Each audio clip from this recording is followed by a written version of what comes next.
এটা বলেই শেষ করে দিব। তাহলে অহংকারের কয়টা স্তর? চারটা স্তর। এক নাম্বার হলো অহংকারের বীজ। অহংকারের কি বীজ? সরিষার দানা, কলাশাস যার ভিতরে সরিষার পরিমাণ, সরিষার দানা পরিমাণ, বীজ পরিমাণ, যার ভিতরে অহংকার থাকবে সে কোথায় যাবে? জাহান্নামে যাবে। তাহলে এক নাম্বার কি বীজ। দুই নাম্বার হলো চারা। দুই নাম্বার কি অহংকারের চারা। তিন নাম্বার হলো অহংকারের গাছ। তিন নাম্বার কি অহংকারের গাছ। চার নাম্বার হলো অহংকারের ফল। চার নাম্বার কি অহংকারের ফল, অর্থাৎ গাছের ফল। এবার আসি চারটা স্তর। কয়টা স্তর বললাম?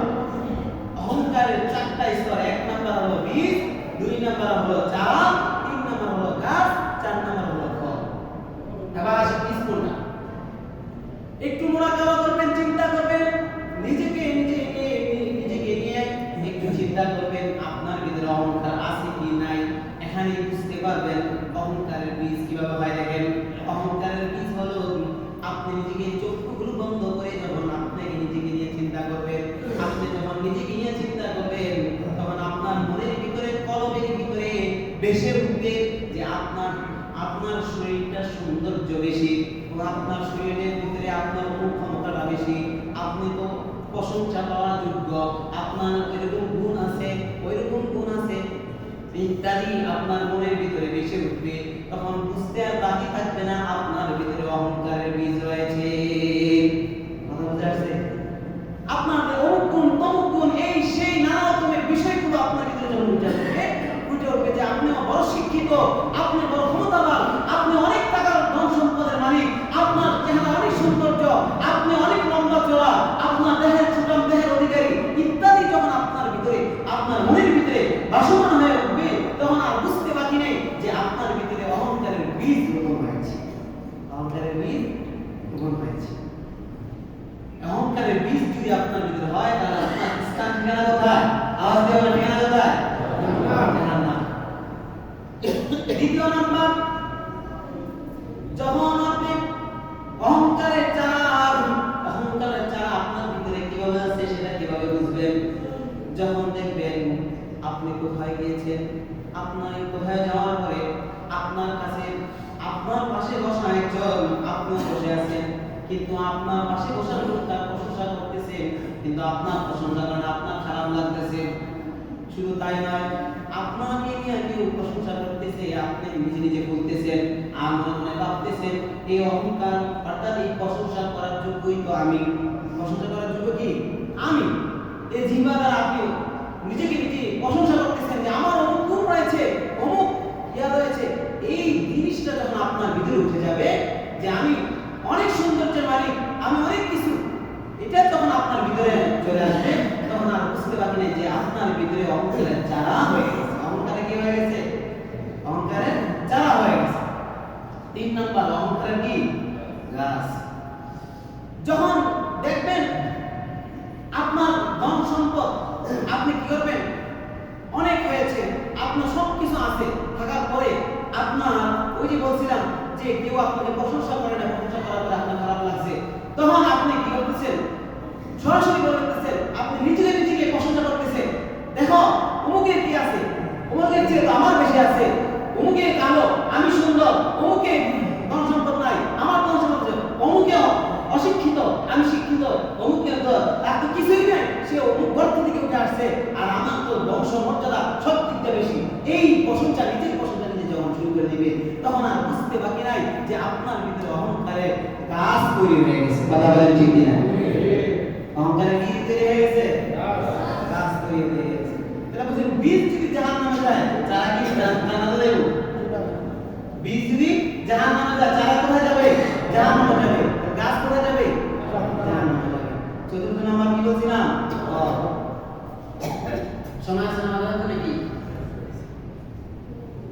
এই শেষ চার নাম্বারটা বলতেছি, অহংকারের ফল। অহংকারের ফল কিভাবে বুঝবেন? যখন আপনার ভিতরে ক্ষমতা চলে আসছে, আপনার ভিতরে সৌন্দর্যের অহংকার চলে আসছে, যখন আপনার টাকার গৌরব চলে আসছে, অহংকার চলে আসছে, বা দেখা গেছে আপনার চারজন ভাই, তার মধ্যে আপনি সবচেয়ে বেশি টাকা পয়সার মালিক, বা সমাজের মধ্যে আপনার চেয়ে বড় লোক কেউ নাই, এভাবে যখন আপনি নিজেকে নিজে ভাবতেছেন, আয়া করতেছেন, যখন আপনি কোথায় দাওয়াত পেয়েছেন আর পাওয়ার পরে সে আপনার প্রশংসা করলো না বা সে আপনার নিয়ে গুণগান গাইল না, তখন আপনি কি করলেন? আপনার ক্ষমতার বলে, আপনার সম্পদের অহংকারের বলে, আপনার শরীরের শক্তির বলে আপনি কি করলেন? তাকে আঘাত করলেন, তার উপরে জুলুম করলেন, তাকে যা ইচ্ছা তা করলেন। সে তো নিরহ মানুষ, অসহায় মানুষ, তাকে আপনি যা ইচ্ছা তাই করতে পারবেন, কারণ আপনার তো ধন সম্পদ টাকা পয়সা সবকিছু আছে। এখন এই থাকার কারণে, এই টাকা পয়সা ধন সম্পদের বলে কি করলেন? তাকে আপনি আঘাত করলেন অন্যায়ভাবে, তাকে আপনি কষ্ট দিলেন। তখন আর আপনার বুঝতে বাকি থাকবে না যে আপনার ভিতরে অহংকারের ফল তৈরি হয়ে গেছে। অহংকারের কি তৈরি হয়ে গেছে? কথা বুঝেন নাই? অর্থাৎ আপনার ভিতরে যখন বীজ হয়ে গেল, আপনার চারা হয়ে গেল, গাছ হয়ে গেল, এবার ফল কি বুঝবে? আপনি ক্ষমতা পাইয়া গেছেন, আপনি একজন নেতা হয়ে গেছেন, এখন আপনি পরিবর্তন হয়ে গেছেন। পরিবর্তন হয়ে কি করবেন? একজন অসহায় দুর্বল নিরহ মানুষকে আপনি আঘাত করতেছেন, কষ্ট করতেছেন, অন্যের হক নষ্ট করতেছেন, অন্যের উপর জুলুম অত্যাচার করতেছেন। তখন বুঝতে পারি নাই আপনার ভিতরে অহংকারের ফল তৈরি হওয়ার কারণে আপনি এগুলো করতেছেন। আপনার স্থান জান্নাতে নয়, আপনার ঠিকানা হলো শেষ পরিণত হচ্ছে জাহান্নাম। শেষ পরিণত কোথায়? আর ব্যাখ্যা বিশ্লেষণ দিতে হবে, বুঝতে বাকি আছে? বলেন। তাহলে আমরা অহংকারের কয়টা স্তর পেলাম? চারটা স্তর পেলাম। আল্লাহ বলেন, ইন্নাল্লাহা লা ইউহিব্বু কুল্লা মুখতালিন ফাখুর। নিশ্চয়ই আমি আল্লাহ লা ইউহিব্বু কুল্লা মুখতালিন ফাখুর, অহংকারকারীদেরকে পছন্দ করি না। এই অহংকার করলে জমিন তার জন্য অভিশাপ দেয়, অহংকার করলে ফেরেশতারা তার জন্য অভিশাপ দেয়, অহংকার করলে আসমান জমিনে যা কিছু আছে সব কিছু তার কাছে আল্লাহ তাআলার কাছে অভিশাপ দেয়। কিভাবে অভিশাপ দেয়? যে জমিন বলতে থাকে যে আল্লাহ তুমি শুধু একটু সুযোগ দাও, তুমি শুধু আদেশ করো, আমি তাকে মাটির সাথে মিশিয়ে দিই। লাউন তাফাদ্দাল ফকির, হাদিসে মধ্যে আল্লাহ রাসূল বলেন, যদি গরিবেরা না থাকতো, অসহায় দরিদ্র লোক যদি না থাকতো, ধনীদেরকে আমি ধ্বংস করে দিতাম। আল্লাহ তাআলা ধনীদেরকে ধ্বংস করে দিতেন কেন?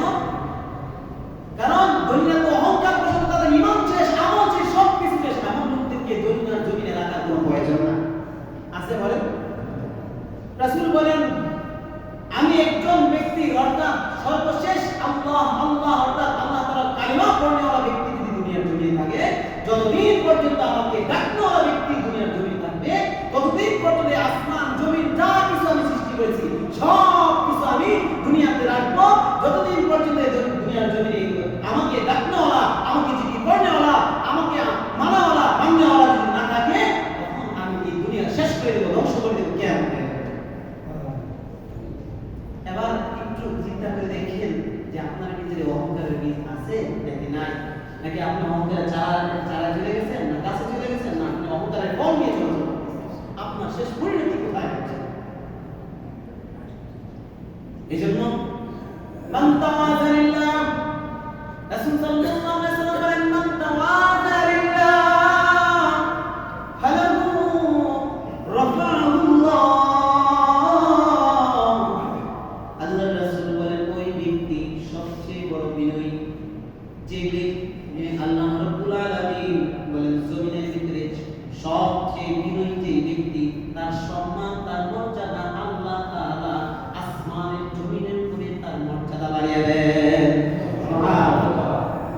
অর্থাৎ দুনিয়ার যে যত বড় বিনয়ী হবে, নম্র হবে, সেই ব্যক্তিকে আল্লাহ তাআলা তত বেশি সম্মান, তত বেশি ইজ্জত, তাকে মর্যাদা দান করে দিবেন।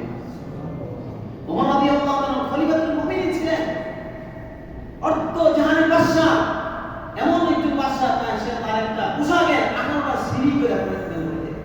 আজকে যদি আমাদের নেতাদেরকে বা আমাদের বড় বড় লিডারদেরকে তাদের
বলি আমিন। আল্লাহু দাওয়াত আলহামদুলিল্লাহি রাব্বিল আলামিন।